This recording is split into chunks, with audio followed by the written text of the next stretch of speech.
Misteri kakek yang diculik alien. Aku akan menceritakan padamu sebuah cerita. Ya, setelah menyimpannya selama puluhan tahun, mungkin ini saat yang tepat untuk menceritakan kebenarannya padamu. Cerita ini terjadi tepatnya sekitar pertengahan tahun 2000 lalu. Cerita ini cukup ganjil, sampai-sampai media nasional memuatnya dan menghiasi headline beberapa koran pada masa itu. Kalau waktu itu orang sudah pandai menggunakan internet, aku yakin cerita itu akan menjadi viral. Desa Biru bukanlah desa yang besar. Desa Biru terletak di bagian pinggiran kota Aruna, sebuah kota kecil di Jawa Tengah. Sebagian besar penduduknya bekerja sebagai petani dan pedagang. Sekitar tahun 1999, beberapa tahun setelah krisis moneter, banyak para pemuda yang pergi merantau ke Jakarta. Yang tersisa di desa itu hanyalah para anak-anak dan orang tua, tetap setia pada sawah dan ladang. Tak banyak orang yang tinggal di desa, jadi cerita kecil sekalipun mudah tersebar. Cerita macam apapun dapat dengan mudah jadi bahan pembicaraan di saung atau warung-warung. Karena itulah, aku tidak heran ketika cerita kakek Sudarsono segera menjadi topik utama. Hanya dalam waktu sehari, setelah si kakek menceritakan pengalaman ganjilnya itu kepada tetangganya. Dia bilang pesawat alien membawanya terbang ke angkasa. Alien? Alien itu apa? Alien itu makhluk yang tinggal di angkasa. Dia bilang pesawat luar angkasa itu sebesar lapangan desa kita. Namanya apa? UFO? UFO? UFO? UFO? Oh, UFO itu. UFO itu bentuknya seperti piring terbang atau mangkok terbang ya? Yang jelas UFO itu tidak membawa uang. Lah, sia-sia saja kalau begitu. Waktu itu dia sedang di kebunnya, ketika tiba-tiba dia ditarik ke atas oleh anak-anak berbaju abu-abu. Anak-anak? Bukannya dia bilang wanita cantik? Jangan-jangan dia diculik jin? Sudarsono bilang dia dibedah dan dijahit. Mana mungkin jin berbuat seperti itu?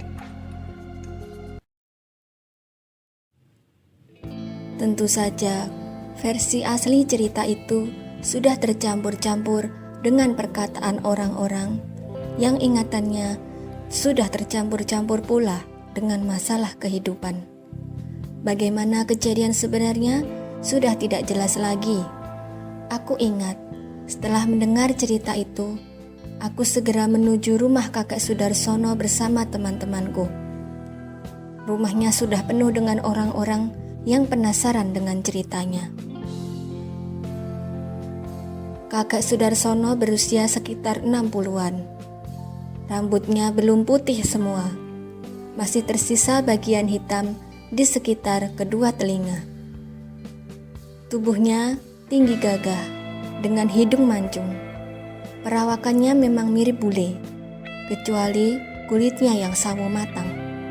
Orang bilang ayahnya dulu adalah seorang Belanda, sedangkan ibunya wanita Jawa, seorang pedagang pisang. Dia sedang menunjukkan kepada orang-orang bagian lengan kiri atasnya. Di sana terdapat luka sayat yang cukup lebar. Aku sedang mengambil pisang di belakang. Dia memegang boding dan memperagakannya seolah sedang memotong sesuatu menggunakan boding itu. Tiba-tiba datang begitu saja makhluk alien ini.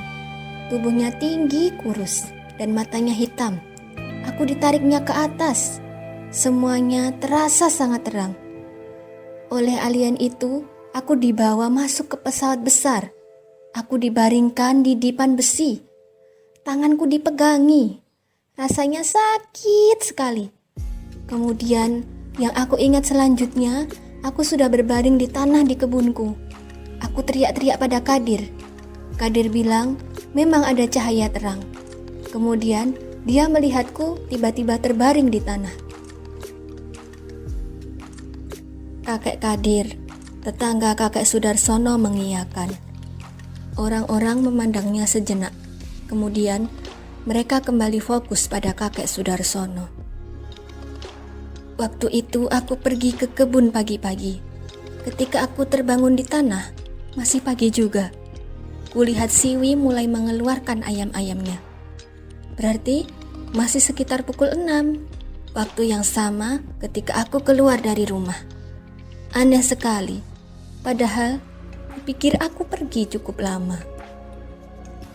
Bu Siwi mengangkat tangan dan bertanya, "Kenapa alien itu membedahmu?" Kakek Sudarsono mengangkat lengannya yang terluka. "Aku tidak tahu. Sepertinya mereka mengambil darahku." "Kenapa tidak disuntik saja? Kan lebih cepat," ujar Bu Lina, bedan desa kami. "Daripada membedah lebih baik ambil lewat suntikan." Aku tidak tahu, entahlah. Kakek Sudarsono mengangkat bahunya. Lain kali akan kutanyakan pada mereka. Hujan tiba-tiba turun. Orang-orang membubarkan diri untuk mengangkat jemuran mereka. Aku ikut berlari pulang menyusul teman-temanku. Sekilas, kulirik kakek Sudarsono. Dia masih duduk di teras rumahnya, diam saja. Sementara istrinya kalang kabut mengangkat nasi aking yang sedang dijemur di depan rumah.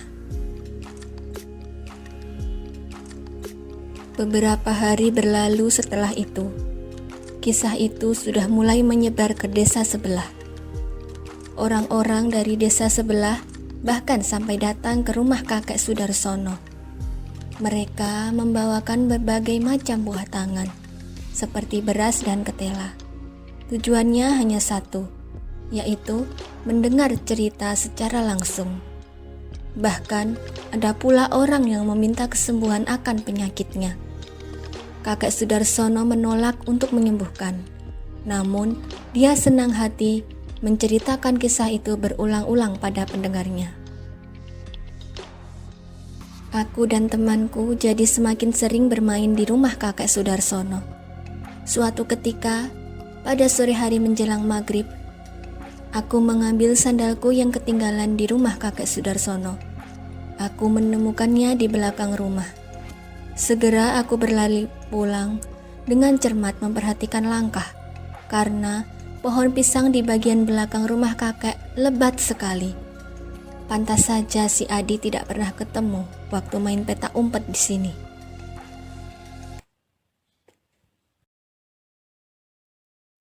Langkahku terhenti, dan kulihat si kakek berdiri di antara pohon pisang yang cukup lebat daunnya. Dia sedang menatap tanah dengan bodeng di tangannya. Tiba-tiba saja, dia mengayunkan bodengnya ke arah kaki kirinya. Darah mengucur pelan dari betisnya. Aku terpekik kaget, dan kakek Sudarsono melihatku. Karena ketakutan, aku segera berlari pulang. Aku menoleh ke belakang. Kulihat kakek Sudarsono masih berdiri diam di tempatnya. Keesokan harinya, lagi-lagi satu desa heboh ketika kakek Sudarsono berkata bahwa alien telah membawanya ke pesawat luar angkasa lagi. Kali ini kaki kirinya yang dibedah. Dia memperlihatkannya pada orang-orang.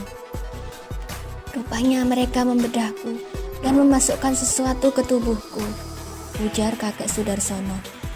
Bu Lina memperhatikan kakinya, mengangguk-angguk. Cerita itu segera menyebar ke kota. Semakin banyak orang yang mengunjungi rumah kakek Sudarsono. Sebulan kemudian, seorang pemuda berbaju hitam yang mengaku sebagai wartawan mengunjungi rumah si kakek. Dia mendengarkan cerita kakek Sudarsono dengan saksama, bahkan mencatatnya dalam sebuah buku kecil.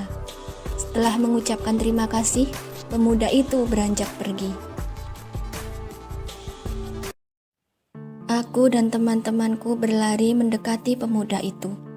Teman-temanku sudah aku beritahu tentang kejadian yang aku lihat sore hari beberapa waktu lalu. Kami, anak-anak SD yang bahkan belum berusia belasan, menyimpulkan bahwa kakek Sudarsono melukai dirinya sendiri dan menyalahkan alien atas hal itu. Wisnu temanku menarik lengan pemuda itu. Kami menceritakan kejadian sore hari itu. Pemuda itu tertegun sejenak mendengar cerita kami, kemudian tertawa. Dia mengucapkan terima kasih pada kami, mengambil foto kami sekali, kemudian segera pergi naik motor yang diparkir di bawah pohon pisang milik kakek Sudarsono. Wisnu berkata jengkel, "Orang dewasa memang tidak bisa dipercaya." Aku dan teman-temanku sudah memberitahu orang tua masing-masing tentang kejadian sore itu. Namun, para orang tua itu tidak pernah menganggap kami serius. Kami semakin sering berkumpul di kebun kakek Sudarsono, menunggu waktu yang tepat untuk memergoki kalau dia melukai kakinya lagi. Seminggu kemudian, cerita kakek Sudarsono muncul menghiasi halaman depan koran. Entah koran apa, aku tidak begitu ingat. Yang jelas, koran itu segera menjadi laris. Kakek Sudarsono menjadi semakin sering menerima tamu, baik orang biasa ataupun para wartawan. Kemudian, sekitar pertengahan bulan November, kakek Sudarsono pergi ditemani kakek Kadir. Mereka naik mobil kijang milik kakek Kadir. Kabarnya, mereka ke Jakarta untuk diwawancara. Benar saja, beberapa hari kemudian wajah kakek Sudarsono muncul di layar televisi swasta. Dia bercerita dengan penuh semangat pada pemuda yang menggunakan jas hitam yang duduk di depannya. "Apakah yang mewawancarai itu anaknya?" tanya ibuku. Bapakku menggeleng. "Bukan, si Roni perawakannya persis bapaknya, hanya saja kulitnya putih." "Si Roni itu siapa, Pak?" tanyaku penasaran. "Mas Roni, anaknya kakek Sudarsono, ke Jakarta jadi wartawan. Lama sekali dia tidak ujar bapakku. Sekilas di wajahnya tersirat sesuatu. Benar juga, kok bukan dia sendiri yang mewawancarai bapaknya? "Beda perusahaan mungkin," kata ibuku sambil lalu. Kepulangan kakek Sudarsono dari Jakarta disambut dengan meriah oleh orang-orang. Aku ingat, waktu itu aku melihatnya turun dari mobil. Dia mengenakan setelan batik baru dan sepasang sepatu pantofel hitam. Orang-orang menyalaminya seolah-olah dia presiden. Dia tersenyum bangga dan menyambut uluran tangan orang-orang dengan ramah. Bapakku bertanya seraya menyalami. "Ketemu si Roni?" Raut muka kakek Sudarsono berubah muram. Orang-orang penasaran. Sejenak, suasana hening. "Tidak, aku tidak ketemu." Kasakusuk mulai terdengar. Kakek Kadir segera menerangkan suasana. Dia membuka mobilnya dan mengeluarkan sesisir pisang. Dia menyerahkan pisang itu pada Bu Siwi, orang yang berdiri paling dekat dengannya. Kakek Kadir mengambil pisang lagi dan menyerahkannya pada orang lain. Begitu seterusnya, sampai buah pisang di mobil habis. Seminggu kemudian, pada awal bulan Desember, desa kami kembali heboh. Sebuah koran lokal menuliskannya besar-besar pada halaman utama. Judulnya, "Cerita Kakek Alien Diragukan Kebenarannya." Lengkap dengan fotoku dan 4 temanku berdiri di kebun kakek Sudarsono. Meskipun wajah kami ditutupi lakban hitam di bagian mata, belakangan aku baru tahu kalau itu disebut sensor. Dari perawakan kami, terlihat jelas yang mana bernama Bagas Wisnu, Adi, Daru, dan Mamat.